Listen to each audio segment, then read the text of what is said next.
দরিদ্র ব্রাহ্মণের সংসারে তার স্ত্রী ও 2টি ছেলে মেয়ে ছিল। মাঝে মধ্যে লোকের বাড়িতে পুজো করে অতি কষ্টে ব্রাহ্মণের দিন চলত। একদিন, শুনছো গিন্নি, আজ পৌষ সংক্রান্তির দিন, বেশ ভালো করে জমিয়ে পিঠে পুলি বানাও তো। ও সেই কবে চৌধুরী বাড়িতে খেয়েছি, সে স্বাদ আজও জিভে একেবারে লেগে আছে। আহা মরণ, শখের বলিহারি যাই। ঘরে নেই চাল, শিরে সংক্রান্তি, আর উনি খাবেন পৌষ সংক্রান্তির পিঠে। তোমার কি ভীমরতি হয়েছে? আরে চাল নেই তো কি হয়েছে, আমি তো আর পোলাও খেতে চাইনি। সংক্রান্তির দিনে ঘরে একটু পিঠে হবে না? পিঠেটা হবে কি দিয়ে শুনি? যে দুবেলা দুমুঠো খেতে দিতে পারে না, তার আবার তো নোলা কিসের? হ্যাঁ, যাও না, অতই যখন নোলা, ওই চৌধুরী বাড়িতেই হাত পেতে খেয়ে এসো না আবার। আহা, আমি কি একা খাবো বলেছি? অনেক হয়েছে, আমাদের কথা অত ভেবো না। এই দেখো, এই সকালবেলা আবার মরা কান্নার জুড়লে তো। রোজ রোজ এই এক অশান্তি, আর ভালো লাগে না, ভালো লাগে না আমার। এক এক সময় মনে হয় যাই যাই, ঘর সংসার ছেড়ে বিভাগী হয়ে যাই। তাই যাও, সংসার ধর্ম তোমার মতো লোকের জন্য নয়। না, আমি তো পাষাণ। এই রইল তোমার সংসার, আমি চললুম। ঈশ্বর যদি দয়া করে মুখ তুলে চান, যদি কপাল ফেরে, তবেই ফিরবো। আরে আরে আরে, তুমি সত্যি সত্যি চললে নাকি? ফিরে এসো, ফিরে এসো বলছি। ব্রাহ্মণ স্ত্রীর কথায় কর্ণপাত না করে গ্রামের সীমানা ছাড়িয়ে মনের দুঃখে এক গভীর জঙ্গলে প্রবেশ করে। হে ভগবান, তোমার অজানা কিছুই নয়। কেন আমার দুঃখ, কেন আমার এই মনোকষ্ট? হে অন্তর্যামী, তুমি তো সবই জানো প্রভু। শুনেছি শুনেছি তুমি দয়াময়।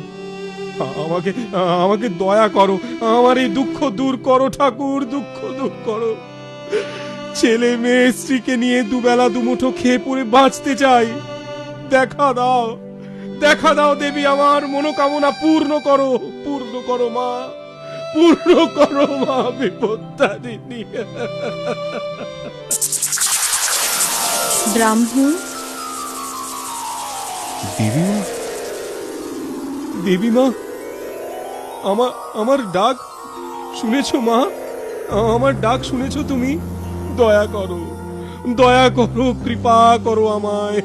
জীবনে অভাবের যন্ত্রণা আমার আর সহ্য হচ্ছে না মা, মাগো। এই নাও, এই হাঁড়ি দুটো তোমায় দিলাম। যাও ব্রাহ্মণ, এতেই তোমার দুঃখ দূর হবে। হে দেবী, অপরাধ নিও না মা, তুমি আমার সাথে পরিহাস করছো না তো? এই সামান্য দুটো হাঁড়িতে কি এমন আছে যাতে আমার অভাব দূর হবে মাগো? পরিহাস নয়, এ হাঁড়ি দুটোর শক্তি অনেক। একবার প্রমাণ করে দেখো।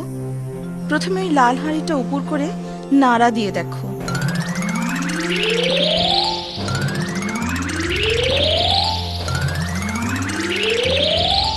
একি একি, এ তো এক আশ্চর্য হাঁড়ি। আর আর ওই হাঁড়িটা, ওই নীল হাঁড়িটায় কি আছে দেবী? ওই নীল হাঁড়িতে আছে কিছু অবাধ্য ভূত। ওরা মারামারিতে খুবই পারদর্শী। বাপরে, তাহলে হাঁড়ি খুলে কাজ নেই বাবা। একবার খুলেই দেখো না, বেগতিক দেখলে বলবে, নীলহারি নীলহারি, এবার থামাও মারামারি। নীল হাঁড়ি, এবার থামাও মারামারি। কি ব্রাহ্মণ, দেখলে তো হাঁড়ি দুটোর ক্ষমতা? যাও, ঘরে ফিরে গিয়ে সুখের সংসার করো। প্রণাম, তোমায় শত কোটি প্রণাম দেবী।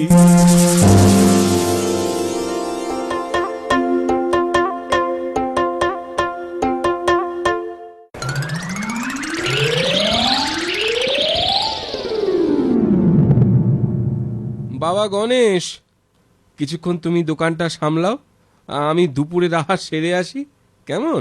ঠিক আছে বাবা। তোমাদের দোকানের মিঠাই কে তৈরি করে? তোমার বাবা? না না, এ মিঠাই বাবার তৈরি নয়। তবে কি তোমার মা? না না, মাও নয়। তাহলে নিশ্চয় এ মিঠাই বানাতে অতি দক্ষ কারিগর রেখেছ। না, কোনো কারিগরও নেই আমাদের। তুমি কি মস্করা করছো আমার সাথে? তোমার মা বাবা কেউ মিঠাই বানায় না, কারিগরও নেই। তবে কি মিঠাই আকাশ থেকে পারে নাকি? সত্যি করে বলো। আমি রাজ পেয়াদা, আমার সাথে পরিহাস করো না। মিথ্যে আমি বলিনি। আমাদের ঘরে না এক আশ্চর্য লাল রঙের হাঁড়ি আছে। সেটা উপুর করে নাড়ালেই অনেক রকম মিঠাই পড়তে থাকে।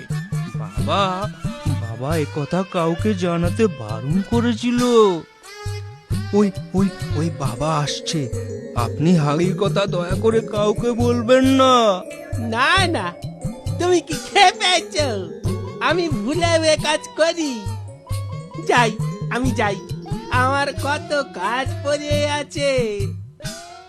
কি রে গণেশ, কার সাথে কথা কইছিলি? ওই রাজপেয়াদা জিজ্ঞেস করছিল এত ভালো মিঠাই কে বানায়। তুই কি বললি? ওই লাল হাঁড়ির খবর ফাঁস করে দিসনি তো? কিরে কিরে চুপ করে আছিস কেন, বল। আমি তো বলতে চাইনি।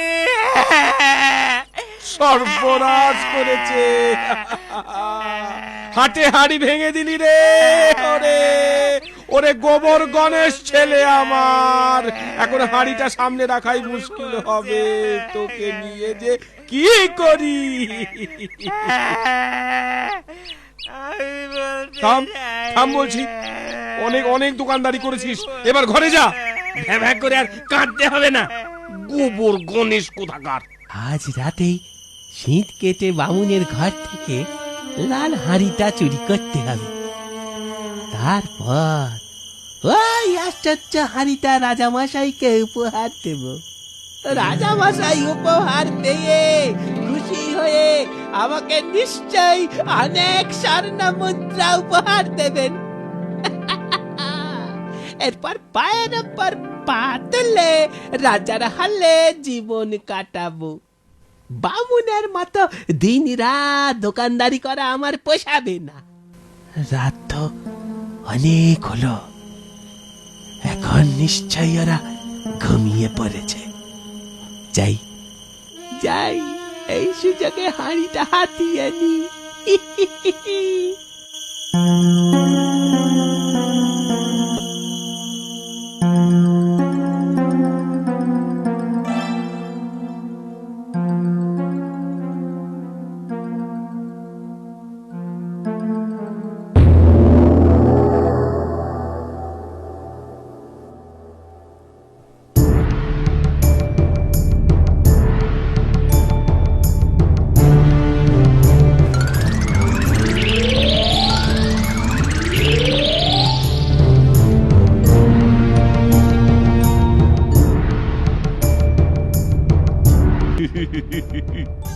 আশ্চর্য হাড়ি বাটে। বাহ বাহ বাহ বাহ বাহ বাহ বাহ, অমৃত অমৃত। এর স্বাদ পূর্বে কোনো মিঠাইয়ে পাইনি। কিন্তু মিঠাই তো আমি আহারের শেষ পাতে গ্রহণ করি। তুমি কি আমাকে এমন করে হাড়ি এনে দিতে পারো যা থেকে পোলাও, কালিয়া, আমিষ আহার পাবো? আগে মহারাজের যখন ইচ্ছে চেষ্টা করে দেখতে পারি। সেই ভালো। এই হাড়ি পেয়ে খুশি হয়ে আমি তোমায় 100 রূপোর মুদ্রা পুরস্কার দিলাম। আয় নাও। আর ওই আমিষ হাড়ি যদি এনে দিতে পারো তো তোমায় আমি 1000 স্বর্ণ মুদ্রা পুরস্কার দেব। যথা আজ্ঞা মহারাজ।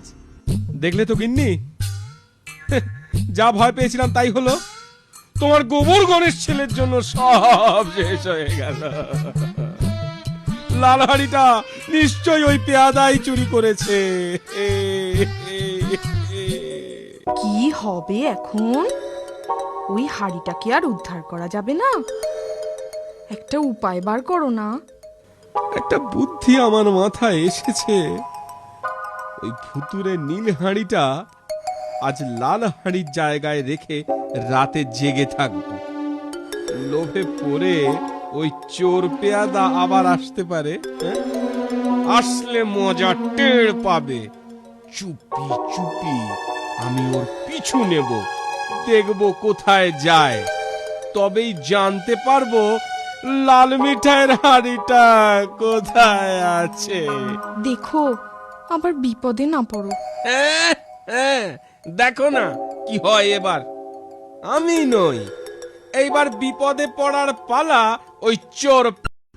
দেখলে তো গিন্নি, যা ভয় পেয়েছিলাম তাই হলো।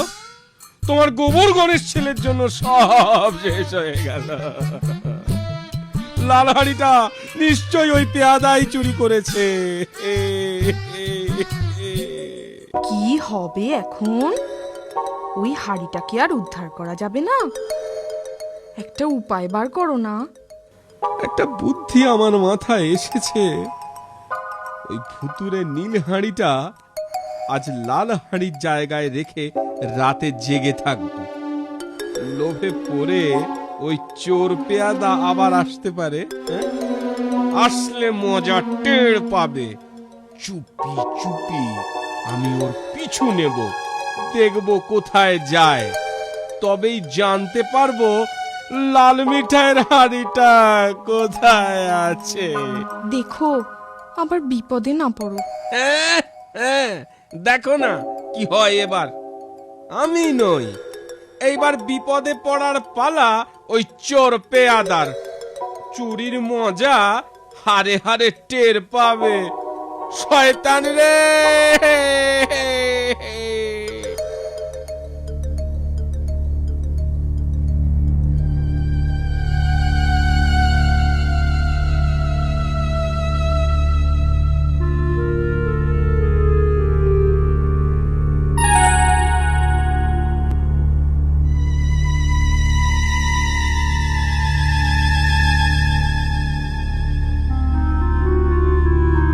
কে পেয়াদা, ওই কি তোমার আমিষ আহারের হাঁড়ি? আমি এখনো পরখ করে দেখিনি মহারাজ। সে কি, তোমার হাঁড়ি তুমি জানো না ওতে কি রয়েছে? মহারাজ, আপনার জন্য উপহার আমি কি আগে পরখ করে দেখতে পারি?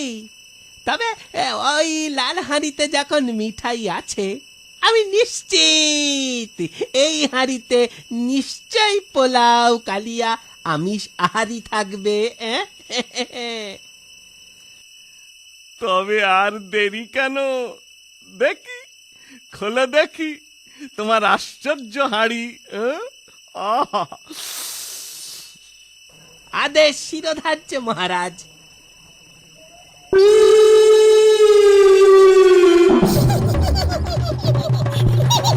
ওরে বাবা রে, ওরে বাবা রে, গেলাম রে।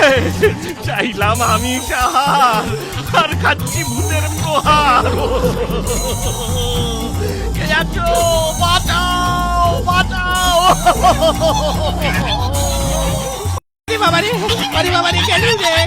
আমার সোনার মোহর চাই না, আমার ঘাটে এসে আর বেড়ে না। হারি ভূত কথা শোনো, আমি আর চুরি করবো না। ওরে বাবা গো, মরে গেলাম রে। ওরে বাবা, মরে গেলাম রে। ওরে বাবা রে, ওরে বাবা রে, গেলাম রে। কে আছো? বাঁচাও, বাঁচাও!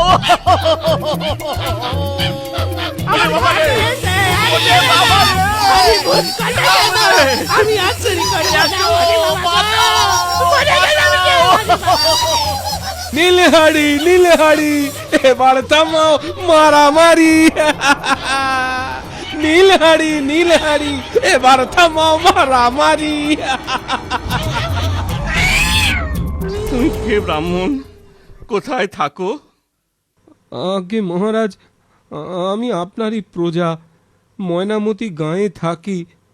আপনার ওই পেয়াদা আমার হাঁড়ি দুটো চুরি করে এনেছে। সেনাপতি, ওই চোর শয়তান পেয়াদাকে এখনই বন্দি করো।